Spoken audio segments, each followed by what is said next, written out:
Hello guys, welcome to Storytimes. Thanks for joining us. Today we've got a brand new story to share with you. Support the channel by liking, commenting, and subscribing. I promise, even more interesting stories. Also, let us know in the comments which city you're watching from. Now, let's start today's story. My fiancée laughed and said, "Just so you know, my money's off limits even after marriage." I smiled. Then I slid the ring off her finger and walked out of the prenup meeting. A week later, she was at my office in tears, saying she'd thought I was joking. Hey viewers, real quick. Only 8% of you watching are subscribed, and the channel's kind of stuck right now. If you enjoy these stories, hitting that subscribe button would really help us keep going. Thanks. 2 weeks ago, I found out exactly how my fiancé viewed our upcoming marriage. Still can't believe how fast everything unraveled, but the warning signs were probably there all along. Sarah and I had been engaged for 8 months, together for 3 years total. Met her through mutual friends at a barbecue. Hit it off immediately. She was smart, funny, gorgeous, and seemed like someone I could build a life with. Proposed last summer at the beach house her family rented every year. The wedding was supposed to be in 6 weeks. We'd already sent invitations, booked the venue, ordered flowers, the whole thing. Sarah had been planning every detail for months, talking about colors and centerpieces and seating charts constantly. I figured that meant she was excited about getting married. Turned out she was excited about having a wedding. Getting married was apparently a different story. Sarah works in pharmaceutical sales and makes about $130,000 a year. I teach high school history and make $48,000. She's always been proud of her salary and financial independence, which I respected. Never had any issues with her making more money. If anything, I thought it was great that we'd both be contributing to our future together. That's why what happened at the prenup meeting caught me completely off guard. Sarah had insisted we needed a prenuptial agreement because of the income difference. Made sense to me. Protect both our interests, make sure everything was clear and fair. We each hired our own lawyers to represent us separately and negotiate terms. The meetings had been going on for 3 weeks.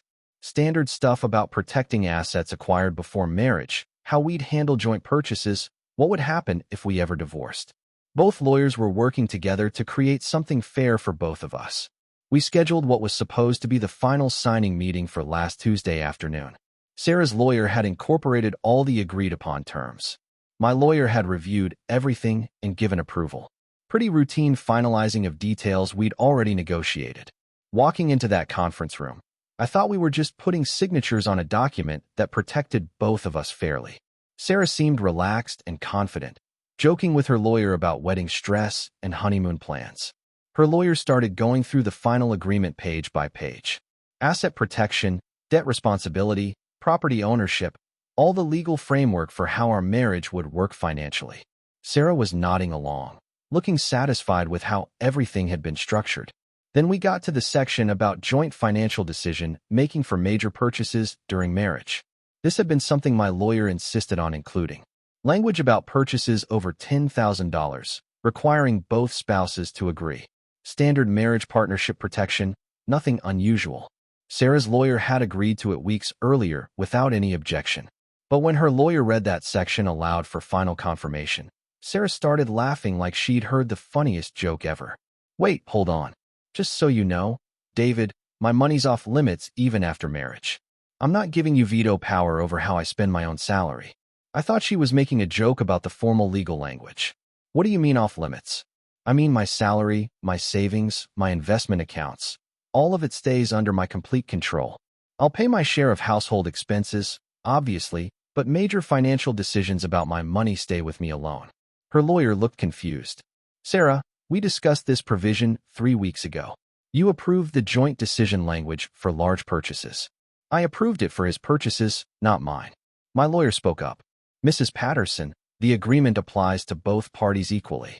Neither spouse can make major financial decisions unilaterally. Then change it. My money, my decisions. The room went quiet. Both lawyers were looking at each other like they'd never encountered this before. Sarah, I said slowly, we're supposed to be partners. That's kind of the point of getting married. We are partners. I'm just not giving anyone else control over money I earned. I'm not talking about control. I'm talking about making decisions together as a team. Same difference. What I do with my salary is my business. She was completely serious. No joking around. No negotiation. Just a flat declaration that the agreement we'd spent weeks creating didn't apply to her money.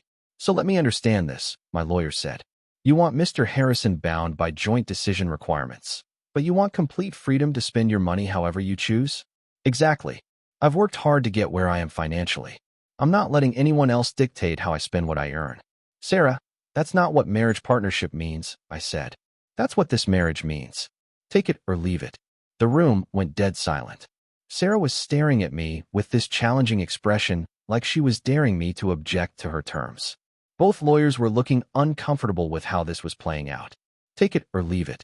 3 years together, 8 months engaged, 6 weeks before our wedding, and she was giving me an ultimatum about something we'd supposedly already agreed on. I smiled at her. That's an interesting way to look at marriage. I'm glad you understand. I understand perfectly. I reached across the table and gently slid the engagement ring off her finger. Sarah's eyes went wide with shock. What are you doing? Taking your advice. I'm leaving it. David, what are you talking about? I stood up and put the ring in my pocket.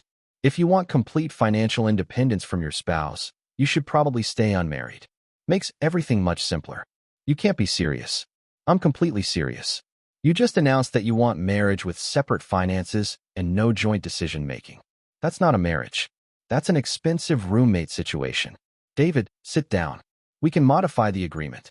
There's nothing to modify. You made your position very clear. Your money is off limits, even to your husband. I respect that choice. I didn't mean it like that. You meant it exactly like that. And now you get to keep your money completely separate from anyone else's input. Sarah looked panicked. David, please, let's just finish the meeting and discuss this privately. The meeting's over for me. You've made it clear what kind of marriage you want, and it's not the kind I'm interested in. Her lawyer finally spoke up. Mr. Harrison, perhaps we should reschedule when everyone's had time to reconsider. I don't need time to reconsider. Sarah was very clear about wanting financial independence even after marriage. She should have that. I walked toward the door. Sarah was still sitting there looking stunned. David, you're being ridiculous. Come back and let's work this out. Work what out? You said take it or leave it. I'm taking your advice. I didn't mean literally leave. When someone gives you an ultimatum about marriage, sometimes they get an answer they weren't expecting. I left the conference room and drove straight home. Spent the evening calling vendors about cancellation policies. Since we'd split all the wedding costs 50-50, I could cancel my portions without Sarah's consent. Lost about $8,000 in non-refundable deposits on my half, but that was fine. Sarah called about 2 hours after I got home. David, what did you do today? Started canceling my portion of our wedding expenses. You what? Canceled my half of the wedding, since you don't actually want to be married partners, seemed like the logical next step. I don't want to be married. I just want to maintain some financial independence. Complete financial independence. Your exact words were that your money is off limits even after marriage. I was being dramatic. We can compromise on this. There's no compromise position between joint decisions and off-limits money, Sarah. Yes, there is. We can set higher thresholds or create exceptions or something. You said take it or leave it. You weren't interested in compromise 30 minutes ago. She kept calling throughout the week. Left voicemails about how I was overreacting, how we could work through this, how she hadn't meant it the way it sounded. But I'd heard exactly what she meant. Sarah wanted the social status and security of marriage without actually being married partners. Word got out pretty quickly about the canceled wedding. Sarah's friends started calling, asking what happened. I told them the truth. Sarah had announced at our prenup signing that her finances would remain off limits even to her husband, and I decided that wasn't the kind of partnership I wanted. Most people were shocked. Apparently, Sarah had never mentioned her financial independence philosophy to anyone else either. Her maid of honor called me 3 days after the prenup meeting. David, Sarah's telling everyone you called off the wedding because you wanted control over her money. That's not what happened. I called off the wedding because she announced her money would be off limits to her husband. She said what? Word for word. Her money's off limits even after marriage. Take it or leave it. In front of lawyers? In front of both our lawyers while we were supposed to be signing the final agreement. No wonder you left. I would have done the same thing. By Friday, Sarah's own family was calling to ask what had really happened. Apparently, she told them I'd gotten controlling about her finances. I explained what actually occurred at the prenup signing. Her mom called me Saturday morning. David, I'm so sorry. Sarah never mentioned anything about keeping her money completely separate after marriage. I didn't know about it either until Tuesday. That's not how we raised her to think about marriage partnerships. I know, Mrs. Chun. You guys have always been great examples of teamwork. Is there any way you two can work this out? Not unless Sarah changes her fundamental view of what marriage means. She's been calling us upset all week. I'm sure she has, but she made her position very clear. Her money is off limits even to her husband. The following Tuesday, I'm teaching third period when the school secretary comes to my classroom door. She whispers that I have an emergency visitor in the office and need to come immediately. I get to the office and find Sarah sitting in the waiting area looking like she'd been crying for hours, wearing sweatpants and a wrinkled shirt, hair in a messy ponytail, just completely disheveled. David, thank God. We need to talk. Sarah, you can't just show up at my school. This is my workplace. You won't return my calls. This was the only way to reach you. There's nothing to talk about. You made your position clear at the prenup signing. I was wrong. I was scared about losing my independence, and I said things I didn't mean. You weren't scared. You were honest, and that honesty showed us we want different things for marriage. I don't want different things. I want a real partnership with you. No, you want the benefits of marriage while maintaining complete financial control. That's not partnership. David, please. I've been thinking about this all week. I was being selfish and short-sighted. You were being clear about your expectations. Nothing wrong with knowing what you want. There's everything wrong with how I handled it. I love you, and I want to marry you and build a life together. You love the idea of being married, but you don't actually want to be married to me. The school secretary was trying to pretend she wasn't listening. Other staff members were walking by, glancing at the situation unfolding in the office. Sarah, this really isn't appropriate. I need to get back to class. Then meet me after school. Please, just give me a chance to explain. Explain what? You stood in a room with 2 lawyers and announced that your money would be off limits to your husband. That wasn't a slip of the tongue. It was a panic reaction. I got scared about giving up control. And now you don't have to give up control to anyone. Problem solved. David, I'm begging you. Please give us another chance. A chance for what? For you to pretend you want financial partnership until after the wedding? To prove that I do want real partnership, I'll sign any agreement you want. Sarah, you revealed your true feelings about marriage. Don't try to take that back now just because you realize the consequences. My true feelings are that I love you and want to be your wife. Your true feelings are that you want to be married while keeping your money completely separate from your husband. Find someone who shares that view. The principal had come out of his office looking concerned about the disruption. I needed to end this before it became an even bigger scene. Sarah, you have to leave. I'm at work and this isn't appropriate. David, please don't throw away 3 years because of one conversation. I'm not throwing away 3 years. I'm avoiding a lifetime of financial conflict with someone who doesn't view marriage the same way I do. I do view it the same way now. No, you don't. And that's okay. But it means we're not compatible for marriage. She left crying, but at least she left. I spent the rest of the day fielding questions from colleagues who'd witnessed the scene.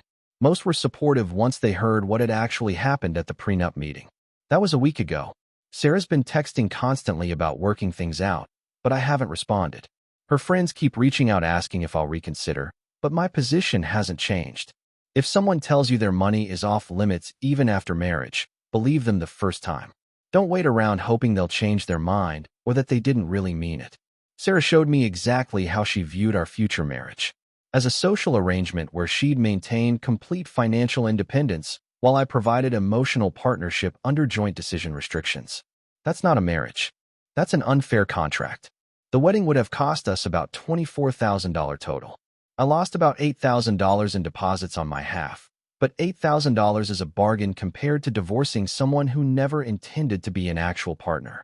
Sarah wanted a marriage where her money stayed off limits to her husband. Now she gets to keep her money completely off limits to everyone. Sometimes people get exactly what they ask for,